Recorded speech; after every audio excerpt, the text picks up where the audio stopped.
তোমাকে ধন্যবাদ আমাকে বাঁচানোর জন্য। আমি জানি না কি করে এরকম হলো। তোমাকে অসংখ্য ধন্যবাদ। না না, কোনো ব্যাপার না।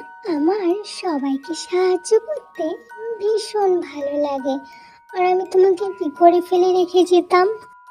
তুমি অনেক ভালো পড়ি, না হলে ডাইনিকে কে সাহায্য করে? কেন সাহায্য করব না শুনি? আসলে ডাইনিদেরকে তো কেউ পছন্দ করে না, তাই বললাম। আমি মনে করি কেউ খারাপ না, সবাই ভীষণ ভালো হয়। আর কেউ মন থেকে খারাপ হতে পারে না, পরিস্থিতি তাকে খারাপ করে দেয়। হ্যাঁ, সেটা তো ঠিক। আচ্ছা, এখানে সবার আসা কেন নিষেধ, তুমি কি বলতে পারবে? তখন সেই ফুলের পরীটি বলতে শুরু করে। এই জঙ্গলে থাকতো ভয়ানক একটি ডাইনি। সে একদিন এই জায়গায় এসে পৌঁছায়, আর এই গাছে যে ফুলটি ছিল সেই ফুলটিকে দেখে লোভ সামলাতে না পেরে সেই ফুলটিকে নিয়ে চলে যায়। এর ফলে এই জায়গার সমস্ত কিছুই জাদুর নষ্ট হয়ে গেছিল।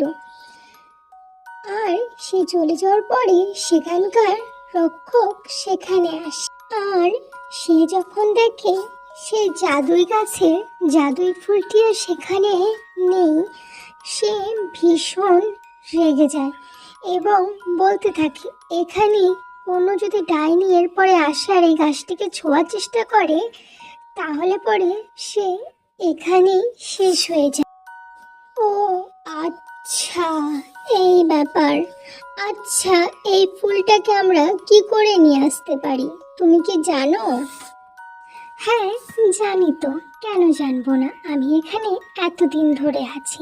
সেই ফুলটিকে যদি নিয়ে আসা যায় তাহলে পরেই এই অভিশাপ থেকে মুক্তি পাওয়া যাবে।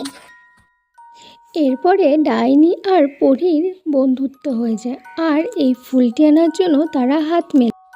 আমার ছোট্ট বন্ধুরা, এটি ছিল গল্পের প্রথম পার্ট। পরের পার্টে দেখানো হবে কি করে সেই শয়তানি রাক্ষসকে মেরে পরী এবং ডাইনি মিলে কি করে সেই ফুলটিকে উদ্ধার করে। আজকের জন্য এতটুকু, টাটা।